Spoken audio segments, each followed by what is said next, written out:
tarde quiero animar a la iglesia a ser ese instrumento ideal para comunicar el evangelio de hombre a hombre, de persona a persona. Y para eso quiero dar lectura a Hechos capítulo 10. Vamos a leer del versículo 1 al 5, que dice lo siguiente: había en Cesarea un hombre llamado Cornelio, centurión de la compañía llamada La Italiana, piadoso y temeroso de Dios con toda su casa, y que hacía muchas limosnas al pueblo y oraba a Dios siempre. Este vio claramente en una visión como a la hora 9 del día, que un ángel de Dios entraba donde él estaba y le decía: Cornelio. Él, mirándole fijamente y atemorizado, dijo: ¿qué es, Señor? Y le dijo: tus oraciones y tus limosnas han subido para memoria delante de Dios. Envía pues ahora hombres a Jope y haz venir a Simón, el que tiene por sobrenombre Pedro. Este posa en casa de cierto Simón curtidor, que tiene su casa junto al mar. Él te dirá lo que es necesario que hagas. Amén. La conversión de este centurión llamado Cornelio nos ofrece una mirada fascinante de la manera en que el Espíritu Santo obra, como quien mueve las piezas de un rompecabezas para que todo encaje en su lugar, para que todo venga a su lugar en el momento indicado, para que todo encaje pieza por pieza y el proyecto de Dios, el proyecto eterno de Dios pueda llegar a cumplirse. En todo el Nuevo Testamento vemos al Espíritu Santo trabajando arduamente en pos de la salvación del hombre, del ser humano. Esa salvación que Cristo obró por nosotros en la cruz, y que antes de ir a la cruz en el cenáculo el Señor dijo acerca del Espíritu Santo: os conviene que yo me vaya, porque si yo no me voy el Espíritu Santo no viene, y si yo me voy y Él viene, Él les ayudará a hacer la obra que realmente tenemos que llegar a hacer. Él convencerá al mundo de pecado, justicia y juicio. Él es el que produce el nuevo nacimiento en la persona. Él nos conduce a toda la verdad. El Espíritu Santo en realidad es Dios haciendo la obra en este tiempo sobre la iglesia. No sé cómo pasó con tu vida, pero indudablemente el Espíritu Santo también trabajó en ti y trabajó en mi vida para que nosotros pudiésemos llegar a encontrar la salvación en Cristo Jesús. Yo siempre recuerdo que de chico me han enseñado a que cuando empeño la palabra la tengo que cumplir. Y recordando un poco cómo fue que fui al templo para escuchar el mensaje de salvación, recuerdo que siempre mi hermano me predicaba la palabra, pero no lograba hacer de que yo pudiese ir al templo para escuchar la predicación de la palabra de Dios. Hasta que un día él trajo del templo a una persona que vivía en el templo y me predicó y me invitó a ir a la reunión. Entonces yo dije: sí, en realidad no puedo ir los fines de semana, pero el único día que puedo ir es el miércoles. Entonces él me dijo: bueno, te espero el miércoles, mirá que vamos a estar esperándote. ¿Vas a venir el miércoles? Entonces me arrancó el sí. Sí, voy a ir, le dije. Así que yo sabía que el próximo miércoles tenía que ir sí o sí, porque se me había criado de esa forma. Entonces el miércoles no solamente estuve yo, sino que estuvieron mis dos hermanos más que faltaban entregarse al Señor, así que estuvimos allí, nos entregamos al Señor después de escuchar el mensaje de la palabra de Dios. Pero voy poniendo las piezas en su lugar, me voy dando cuenta cómo el Espíritu Santo hizo para coordinar, para que yo pudiese ser invitado por otra persona que no sea mi hermano, pudiese empeñar mi palabra, pudiese acceder y hacer todo lo posible para llegar. Claro que hubo pruebas y momentos difíciles que yo quise desistir de no ir, pero llegué, el Espíritu Santo me convenció, y una vez que entré al templo, la verdad que jamás quise salir de ese lugar, por el ambiente, por la iglesia, por el amor que experimenté y sobre todo por la llenura de mi corazón con la presencia de Jesucristo. Él perdonó todos mis pecados y me dio una vida nueva. El Espíritu Santo sigue trabajando en este tiempo para salvar a los perdidos, para traer nueva vida a aquellos que están muertos en delitos y pecado. Y una vez que nosotros fuimos salvos, también nos encargó, nos comisionó para que nosotros pudiésemos seguir haciendo la obra de llevar el Evangelio a aquellos que están perdidos. Por eso todo cristiano debe saber que solo a nosotros se nos encomendó la tarea de compartir las buenas noticias, las buenas nuevas de salvación, lo que nosotros entendemos por Evangelio.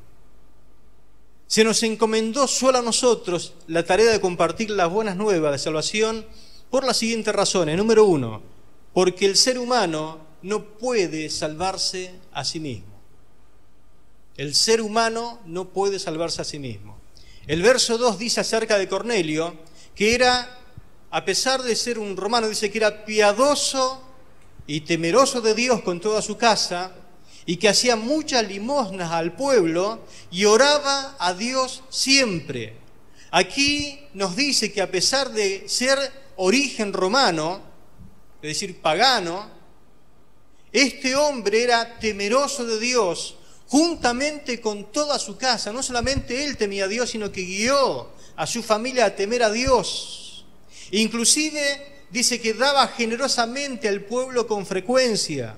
Es decir, que mostraba bondad hacia los menos afortunados de la sociedad, porque al temer a Dios, eso le guiaba, la impulsaba a ser bondadoso con las gentes.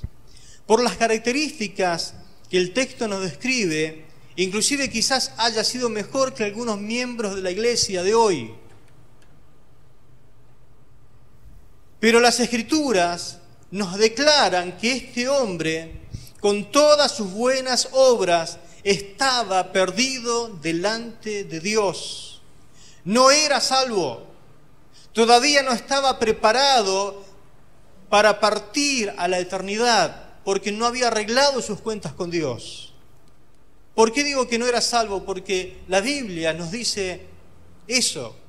En Hechos capítulo 11, versículo 14, dice lo siguiente: Él te hablará palabras por las cuales serás salvo tú y tu casa. Es decir, que Cornelio todavía no era salvo, ni él ni toda su casa. Por eso no importa cuán temeroso de Dios seas, la salvación no se logra por un merecimiento de buena conducta. No importa cuántas oraciones o cuántos rezos puedas haber hecho en tu vida, y cuánto busques a Dios en este mundo perdido y corrupto, porque es tu deber buscar a Dios. Necesitas escuchar la predicación del Evangelio, la predicación, la exposición de la palabra de Dios, y luego hacer que Jesucristo sea el Señor de tu vida para recién llegar a ser salvo. Hay personas muy buenas, pero que no tienen la fe que salva todavía. La salvación solo se puede alcanzar por gracia, mediante la fe, según lo que dice Efesios capítulo 2, versículo 8 y 9. Es por gracia, mediante la fe en Cristo, que son ustedes salvos, y no por nada que hayan hecho. La salvación es un don de Dios. La salvación no es algo que ustedes puedan conseguir, pues nadie puede decir que se salvó por sí mismo, dice esta versión de la palabra del Señor.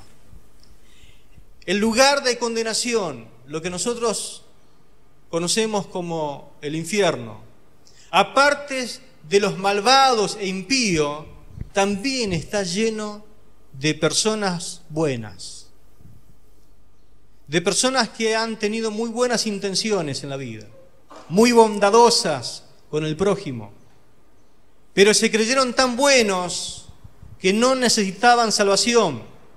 Se juzgaban a sí mismos como justas, estaban orgullosos de lo bueno que eran y desecharon al único que podía salvarle. Eso es Jesucristo el Señor. La Biblia nos advierte que no hay justo ni aún uno en absoluto, y que todos pecaron y por eso no pueden participar de la gloria de Dios. Es decir, que el pecador, como sea, tiene que arreglar sus cuentas antes de partir a la eternidad, Recuerda que no solamente tienes una vida terrenal a la cual le damos mucha importancia y nos desvivimos por vivir esta vida que tenemos por delante, pero también hay que recordar que tenemos una vida eterna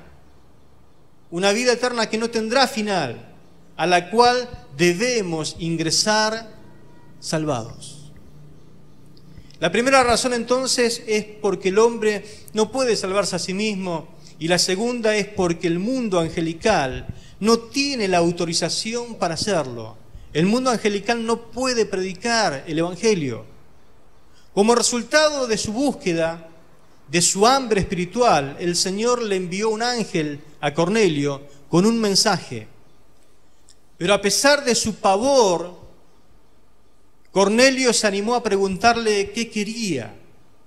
Y la respuesta la leemos en el verso 4 y 5, que dice, Cornelio sintió miedo, pero miró fijamente al ángel y le respondió, ¿qué desea mi señor? El ángel le dijo, Dios ha escuchado tus oraciones y está contento con todo lo que haces para ayudar a los pobres. Envía ahora a 2 hombres al puerto de Jope y diles que busquen a un hombre llamado Pedro.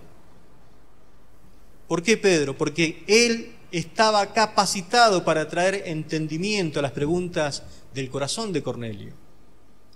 El ángel enviado a casa de Cornelio, el ángel envió a casa de Cornelio, pero no pudo ahorrarle el esfuerzo, el trabajo que tenía que hacer Pedro. Pedro tenía que recorrer unos 62 kilómetros desde Jope a Cesarea, a casa del centurión, para predicar el mensaje de la palabra de Dios. Un ángel fue enviado a la casa de Cornelio, pero no pudo evitarle la tarea que Pedro tenía que realizar sí o sí. El ángel bien podía haberle predicado con total idoneidad a Cornelio, pero ¿qué pasa? Los ángeles no tienen ese poder. Al ángel no se le ha concedido la gracia de predicar el Evangelio.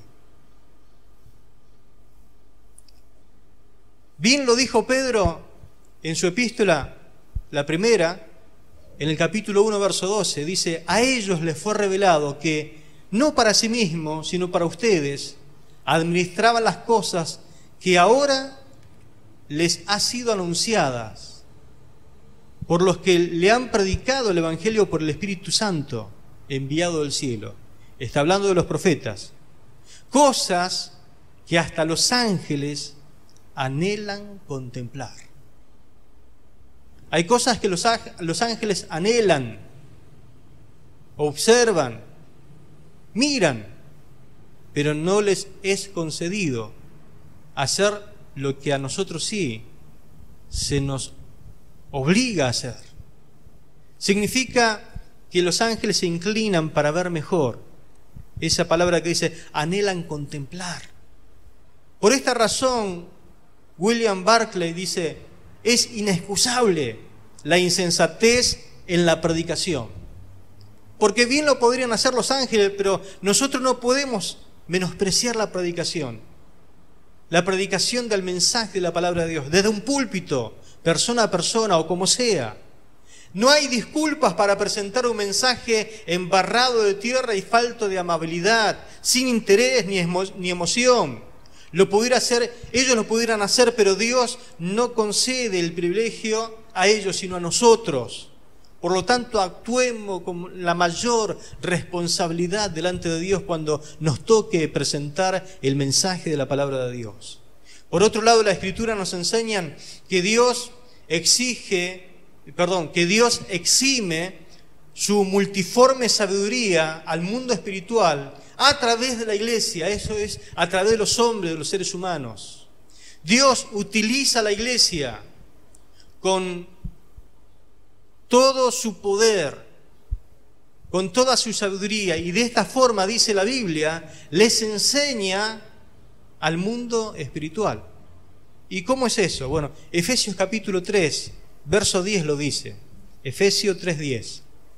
Dice, todo esto es para que ahora sea dada a conocer por medio de la iglesia, la multiforme sabiduría de Dios a los principados y las autoridades en los lugares celestiales. Gloria al Señor. Es decir, que Dios utiliza la iglesia para dar clases de sabiduría a las potestades y principados en el mundo espiritual. Los ángeles contemplan los sucesos diarios de tu vida, de mi vida, de los siervos de Dios, como si fuera un espectáculo para ellos. Ellos contemplan todo, se les permite ver la forma en que nosotros nos movemos en fe en esta vida. Lo dice 1 Corintios capítulo 4, versículo 9. 1 Corintios 4:9 dice: considero que a nosotros, los apóstoles, decía Pablo, Dios nos ha exhibido en último lugar como a condenados a muerte, porque hemos llegado a ser un espectáculo. ¿Escuchó? Un espectáculo. Eso significa como una demostración de la fidelidad, como el show de la fe, si usted me permite jugar con las palabras, para el mundo de los ángeles y para los hombres. Es decir, que los ángeles ven cómo nosotros nos movemos en fe, cómo vivimos la vida espiritual. Ellos contemplan y toman nota, apuntan muchas cosas acerca de lo que es vivir una vida de sufrimiento, sufrir penalidades, sufrir injustamente. Pero a pesar de todas estas cosas, le somos fieles a Dios y nuestra fe brilla más que el oro. Amén. Así que le pongo como ejemplo para que usted se haga una idea, la vida de Job. Job no sabía lo que le estaba pasando, pero tuvo un sinfín de calamidades, perdió todo lo que tenía. Pero a pesar de esto, dijo, bueno, seguramente hay un propósito de Dios en todo esto. Así que dice la Biblia que cayó de rodillas, levantó sus brazos y adoró al Señor. De esta forma, Dios le estaba enseñando a Satanás que se puede ser fiel a Él, aunque no lo vea, ni aunque no lo conozca, como Satanás conocía a Dios. Amén. Se les permite gozarse a los ángeles y hacer fiesta cuando un pecador se arrepiente y vuelve a Cristo. Lucas 15, verso 7, si bien en las 3 parábolas del capítulo 15 de Lucas lo dice, pero quiero solamente tomar este versículo que dice: les digo que del mismo modo habrá gozo en el cielo por un pecador que se arrepiente que por 99 justos que no necesitan arrepentimiento. Cuando una persona viene a Cristo, cuando alguien rinde su vida con todo su corazón al Señor, los ángeles hacen fiesta y se gozan por la producción de un nuevo nacimiento. Gloria al nombre de Jesús. Quiero hacerle notar algo. Una persona puede ser muy buena, ver una visión angelical, dialogar con un ángel, y asimismo no ser salva todavía. Tener una experiencia como la que tuvo Cornelio no garantiza de que la persona es salva. Usted conocerá a mucha gente buena que inclusive ha tenido una experiencia, parece espiritual, una experiencia con Dios, pero eso no garantiza de que la persona es salva. Quizás usted conozca a muchas personas como Cornelio. Tienes que predicarle la palabra del Señor, tienes que llevarle el mensaje de salvación. Ellos deben ser salvados, a pesar de que sean buenos y a pesar de que lleven una vida intachable y hasta pueden ayudar a la gente que la pasa mal en esta sociedad. Quizás ya estén listos para recibir la palabra como lo estuvo Cornelio. Que el Espíritu Santo estuvo trabajando en su corazón para que pudiese enviar y llamar a Pedro, para que Pedro ni bien dijo 2 o 3 palabras cuando él reunió a toda su casa y cayó el Espíritu Santo y los bautizó con fuego de lo alto.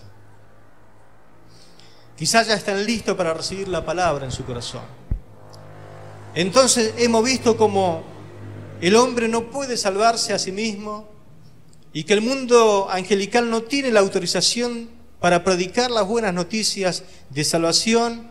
La tercera y última razón es porque solo una persona que ha experimentado la salvación puede hablar a otro de salvación. Note la reacción de Cornelio a la visita angelical. Dice el verso 4 que estaba atemorizado. Otra versión dice que estaba aterrorizado. Otra versión dice que sintió miedo. Y otra versión dice que estaba todo asustado.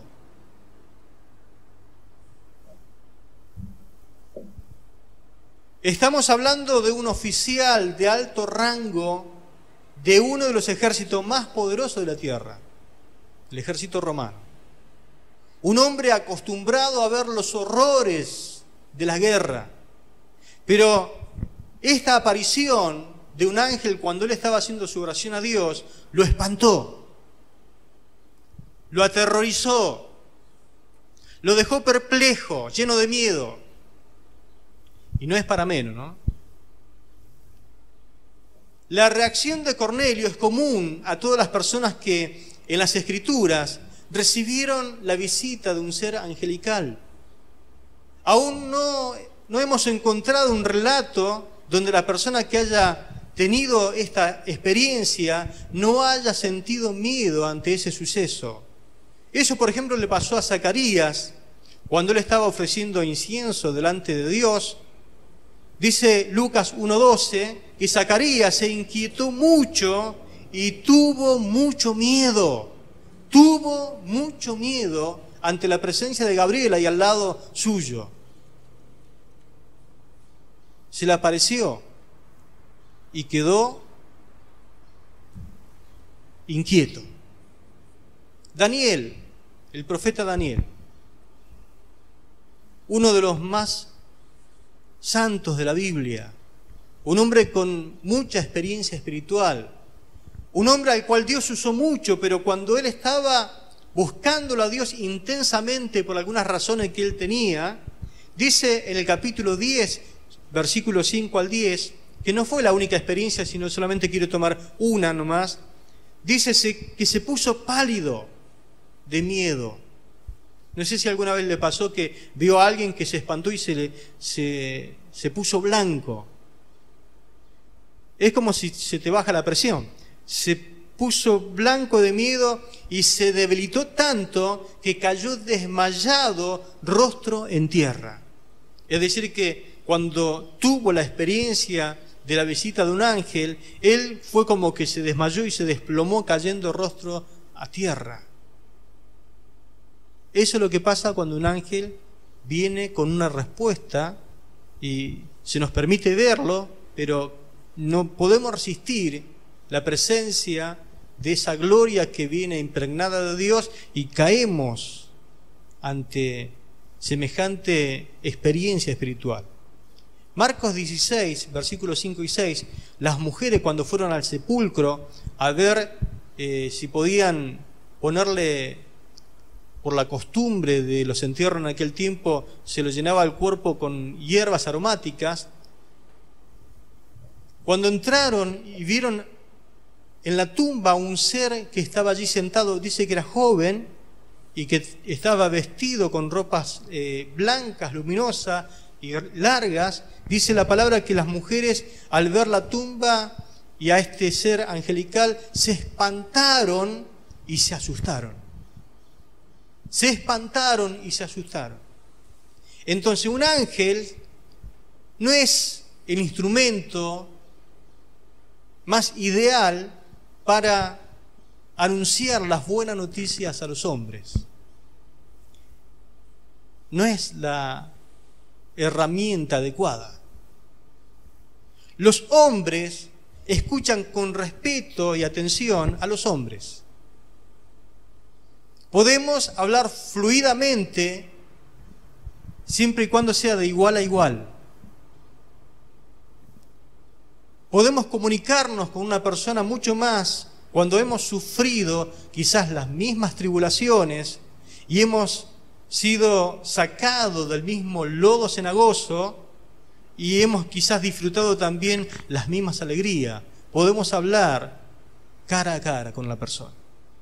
Ese mismo principio le llevó a Cristo a hacerse hombre. El Señor se hizo hombre y habitó en medio nuestro.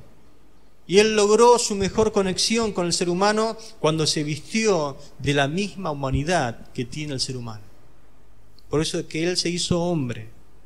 Solo el hombre que ha experimentado, por causa de la predicación de la palabra, convicción y arrepentimiento de sus pecados, que ha sido confrontado con la urgencia de convertirse a Dios, de volverse a Dios con todo el corazón, y por la fe aceptar el perdón de los pecados y a Jesucristo como el Señor de su vida, esa persona es capaz de ayudar a otros con la experiencia de salvación. Solo un salvado puede ayudar a otro a ser salvos. Solo la persona que ha tenido una experiencia profunda de conversión puede guiar a otra a la conversión, le puede ayudar. El Señor ha encomendado en nuestras manos la tarea de compartir las buenas nuevas. Tienes que llevar el mensaje con aquellas personas que a diario comparten tu vida, en el trabajo, por alguna situación especial, te juntas con personas, estás rodeado de personas que no son salvas, no tienen salvación, están perdidas. Si no lo hacemos nosotros, no lo hará nadie. A los ángeles no les es permitido anunciarles la salvación. Dios confió en nosotros esa tarea. Somos los instrumentos ideales para esa consigna. Por eso Él te ha escogido, por eso Él te ha salvado. Depende enteramente de nuestra fidelidad en el cumplimiento de este mandato, que las demás personas sean salvas. Se cuenta que cuando el Señor llegó al cielo, claro, los ángeles le conocían de una forma a Él, pero cuando llegó al cielo llegó con el cuerpo humano.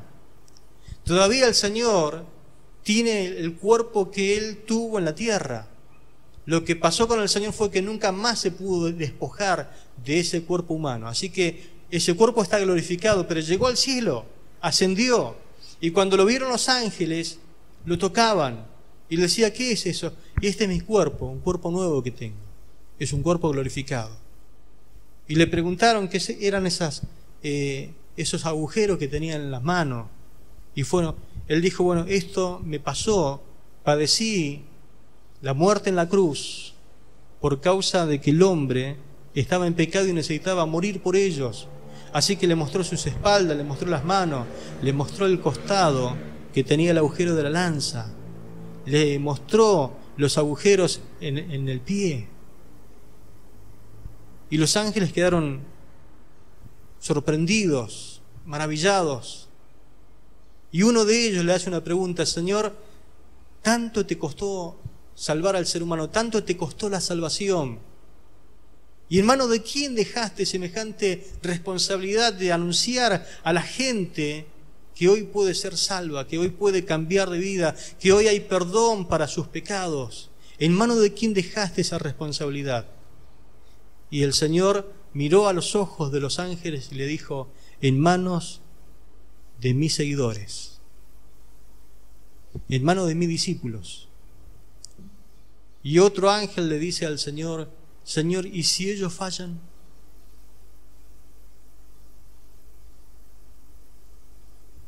Y dice que el Señor guardó silencio, porque conocemos la respuesta, ¿no? Si nosotros fallamos, falla la comisión. Por eso Dios confió en ti y confió en mí. La tarea no está en manos de los ángeles, está en nuestras manos hoy. El Señor hizo todo lo que tenía que hacer para salvar al hombre. Queda en nosotros anunciarlo.